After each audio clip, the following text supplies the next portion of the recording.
I thought your analysis of this book was spot on. You've called Harry despicable for trying to trash the royal family's reputation and dragging them below even what the Kardashians would get up to. So from an American perspective, do you think he has succeeded in damaging the monarchy, or is the biggest damage actually to the brand of himself and Meghan? Without question, to himself and Meghan. I think that Americans were split 50-50 maybe a couple of months ago when it came to Harry and Meghan. But the problem is that they can't close their mouths and they just keep talking, and it seems more and more petty. I mean, I was early on this. When Meghan and Harry were still in the royal family and living at Frogmore, I wrote an open statement on Twitter, which you can go back and look, that she was going to end up back in the United States and in Los Angeles because I just saw her coming. She's a D-list actress, and all she's ever wanted to do is be invited to A-list events.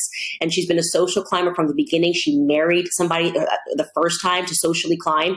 And for her, Harry was just an entry ticket into all of those circles. Unfortunately, she found someone. She's not very intelligent. She's not very talented.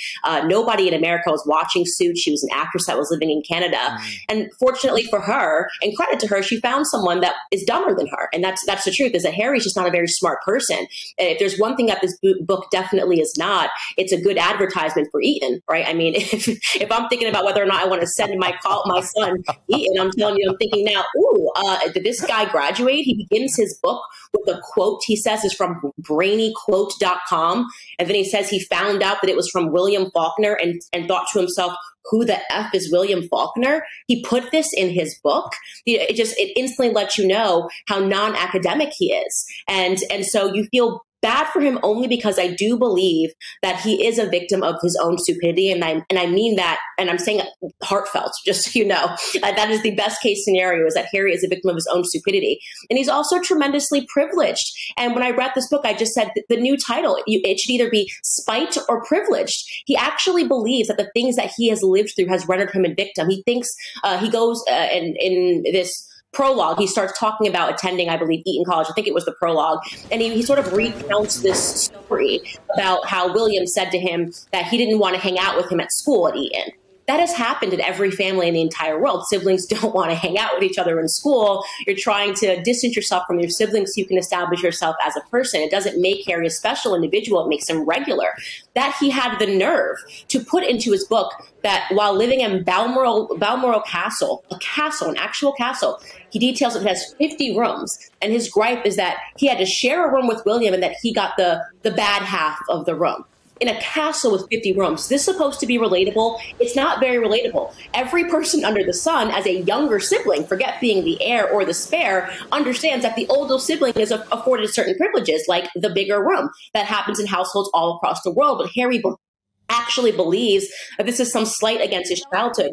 And then I just want to add here, going back to why I do believe that he is a victim of his own stupidity. He writes this one paragraph where he details how he's always been the spare, right? He's always been the spare, and that he was told explicitly, he uses the word explicitly, that he existed to perhaps provide a spare kidney or some spare bone marrow. Let me tell you, Dan, okay, I don't need fact checkers. That just never happened. Nowhere in the history of the world did ever turn over to a younger sibling and say, you exist for a spare kidney for some spare bone marrow. That doesn't even how it works in the medical field. Just because you're a sibling doesn't mean that you're necessarily a match. So it's so ridiculous. And to me, it ranks as a great trove of comedy.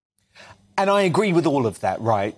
But even a lack of intelligence, Candace, does not excuse the way that he has thrown his own flesh and blood under the bus to make millions and millions of dollars and seek a deranged sort of revenge because he's been manipulated by his wife. I mean, it's inexcusable, the way that he talks about his father and his brother. And even, I couldn't believe this, he even slags off the late Queen and her late sister, Princess Margaret. It's almost like no one is safe from him.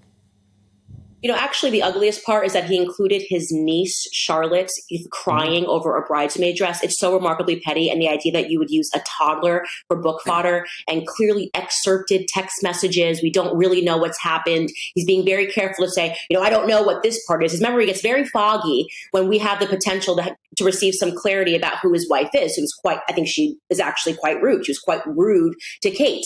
Memory gets foggy when it's convenient. Then he has sharp and crystal clear memory whenever he wants to basically sell to us that he and his wife are victims. But you are correct, and I will say this. Americans have a very big appetite for drama. That's why they moved to LA. It was always her plan to get back into LA. It's why she called Tyler Perry a perfect stranger and boo-hooed on the phone and called and told him everything, even though she had never spoken to him prior, because she wanted to get back into LA, and Tyler Perry is a billionaire. It's very easy to understand Meghan and what her desires are.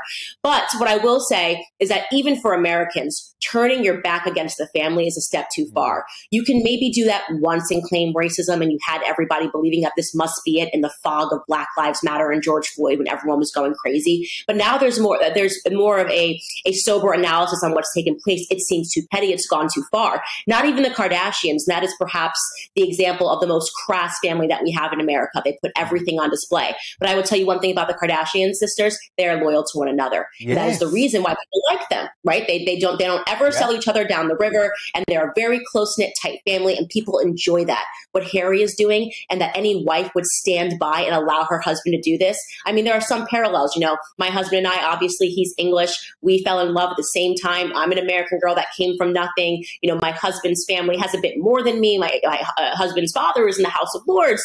And it was, to understand the English culture, how did we end up on opposite sides of it? Why do I not think the UK is a racist country? Why do I think that the royal family is this wonderful traditional thing that's existed for a long time that has united the UK?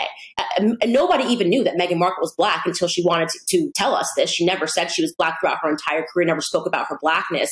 But when she needed an excuse to get out of being a bad person, she used it because the moment was right, as I said, during all the Black Lives Matter protests. In the same way, and this is a bad thing to say, Harry has used Princess Diana as an excuse and as a shield, and something that is obviously very sad and a tragedy for any child to experience. He is now using it to say, well, you can't critique me because I am Princess Diana's son and I suffered this tragedy. Well, guess what? So did William. So did Prince William. And what you are doing to him, what you have done to his daughter, what you did to Charlotte, your niece. I mean, how dare you? Honestly, how could you ever do that to a little girl, to put that into a book, something so personal and perfectly normal, and to do that to his wife, Catherine? I mean, what has Princess Catherine ever done to Harry but love him? He should be ashamed of himself. Yeah, I suspect he is, because you can lie to the entire world. When you have quiet moments, you cannot lie to yourself. Yeah, and indeed, and in the book, he even describes Kate as the sister he never had. Well, funny way to treat your sister.